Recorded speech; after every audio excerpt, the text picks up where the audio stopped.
You can cut and edit this, right? Oh yeah. In case bro. I say anything that's crazy. I regret. I might cut that right now. It's like, It's excuse me. gonna ruin my fucking career.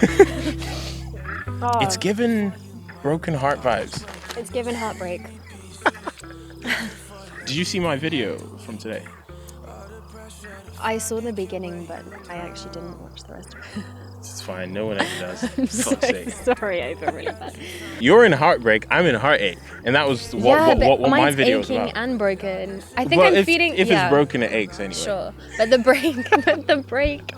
break happens, and then the ache follows. The break happened, and I was like, oh, this is really happening. Yeah. And now it's just been aching, and it's not even a heartache. It's like a body ache. There are times where it doesn't feel like it's gonna end. Yeah. And you sink into that hole, and you're like, oh shit. That was I'm me going yesterday. there. Yeah. Because like obviously I had things to distract me, and I had things that I wanted to get done, but I can remember just being just like, I don't want to do anything. Hey, listen, This the is- amount of times I have just laid in my bed and been like, cool, This is what I'm we're not doing going for today. anywhere. Yeah. Everyone's like, do you want to like go do this? I'm like, actually, I just can't. And I think that's okay. Like, I think it's okay to have times where you're just okay with not being okay. Yeah. It sounds super cliche, but yeah, but we have so much pressure to like get shit done, be productive, and move on from something. And you know, my friend said something earlier. You know, the people around you as well. If you're honest, we're honest, like they only have capacity to hear the story so many times before they're like, we get it. Your heart is broken. You're really sad. Yeah. I can remember someone said this about like COVID when it happened. The aftermath of COVID, where like we're all exhausted, we're all anxious about going back into the real world. That the society we've created is sat in a weird place where like we don't cater for the human experience of going through heartache or emotional turmoil. Yeah. Like so it's just sorry. like, okay, cool. Yeah. Your heart's breaking. How about get those emails to me by next week type shit. Yeah, but it's real. You're kind of left dealing with the grieving process, and you're dealing with the loss of that person in your life. You share that everything with that person, you know, you're so used to talking about your day with them, and then they're not there.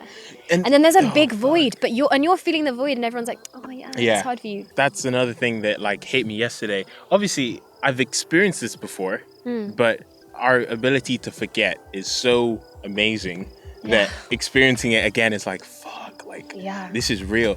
But they it say was that more about giving birth, don't they? We do forget. It's the pain, but it's also beautiful because it means like we're eventually gonna forget. Completely. So it's like both calming but scary. And and when I felt it, the first thought I had was like, it's weird that almost like falling in love or like getting into that place with someone is like a slow curve. But the cutoff is like, it doesn't have like a roll off to it. It's just like, right, you're gonna wake up today and you're just not gonna text this person. You're gonna accept that this isn't happening. And I like conclusions, but I don't like harsh breaking. Completely, and it totally depends on the people in the relationship and what the circumstances are. Like for me, it was a mutual choice towards the end. Of like, this isn't working for us, and that's the way that it is. And you know, that's also kind of worse, because if somebody had done something, at least you have the closure of like, he's a dick. He's a dick. Or, bye. Or like, I've been toxic. an idiot. But actually, it wasn't like that. And if you had watched the video I posted, you'd know. Sorry. Friend. What I was saying was the frustration is there's no anger, there's no particular resentment. None of those emotions are relevant. It's more just the thought of like, oh, you're going through something and this can't happen at the same time. Experiencing that honesty and appreciating the forwardness of it, like, you can't be mad at that. If anything, you commend that because it's like, they respect me enough to have this conversation and share that much. They respect you enough to actually be upfront rather than... and not waste my time. Completely.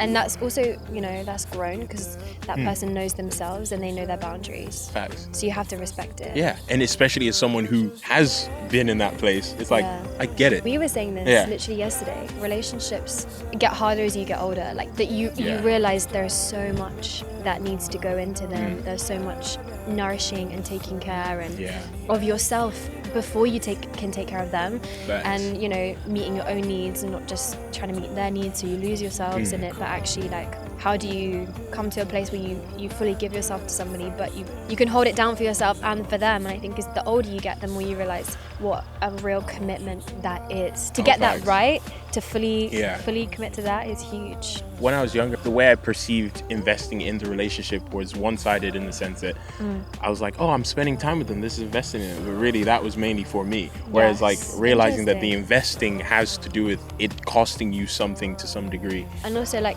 what are your love languages compared with them? Because their love language might be, you know, words of affirmation, and yours is quality time. And so then you're like, well, we're spending time together. Doesn't that make you feel like I love you? And they're like, no, like, tell me I'm pretty. Like, speak my language. Tell me that I'm like a good person. And that's again, it's like all the caretaking that has to go into getting to know somebody as friends.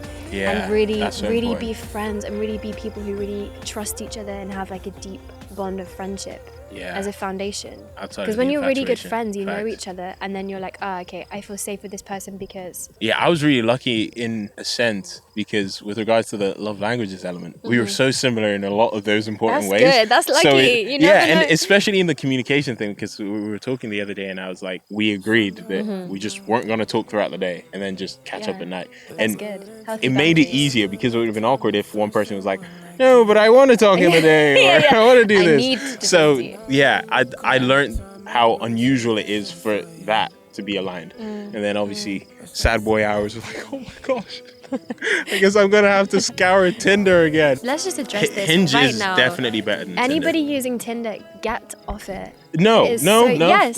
Anyone using Tinder, know why you're there, because the kind of people that are on...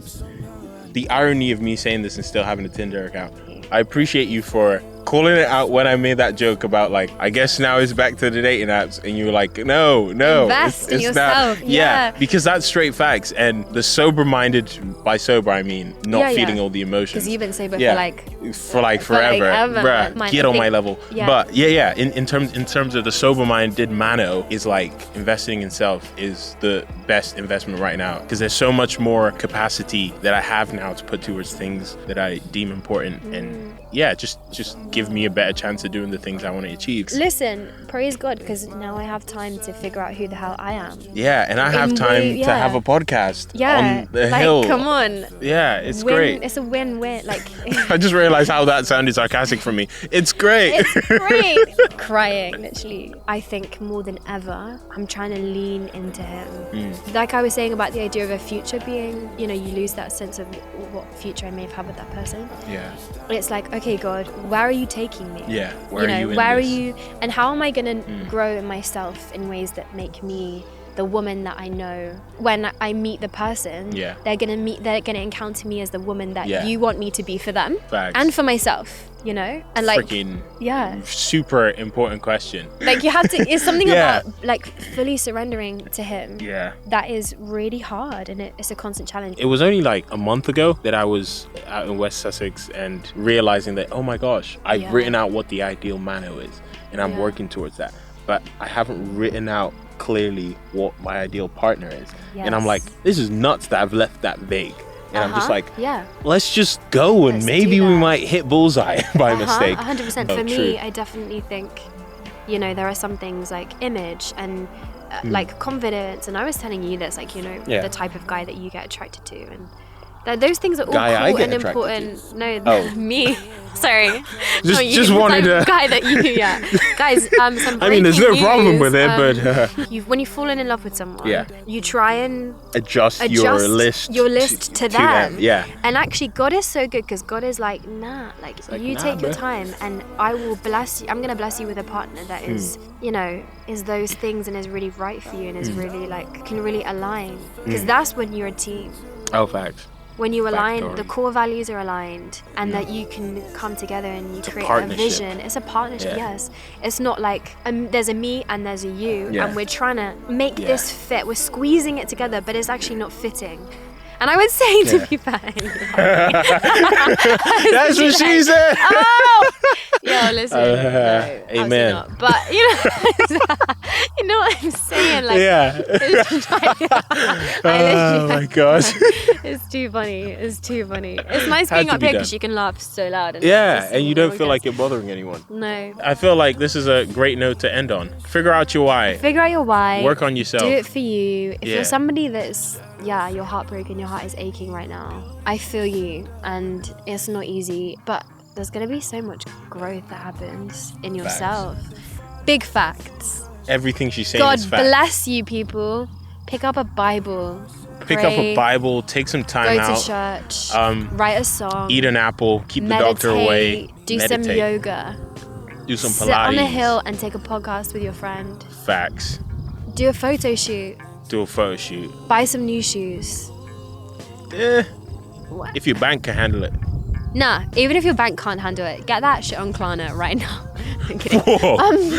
Get that shit, get that good new shoe, get that trainer on your foot, and enjoy your life. Please.